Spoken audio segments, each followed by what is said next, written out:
আমাদের লোকনাথ বাবার culture society agriculture সোসাইটির তরফ থেকে রিতেশ মহারাজ জি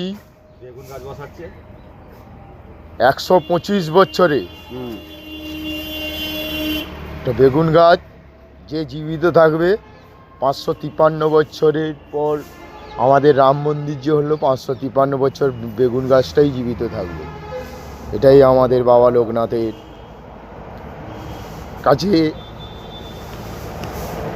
দরখাস্ত, মৌখিক দরখাস্ত। বেগুন গাছ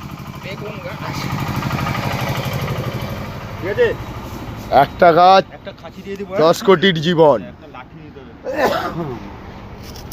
বেগুন গাছ আচ্ছা, এটাকে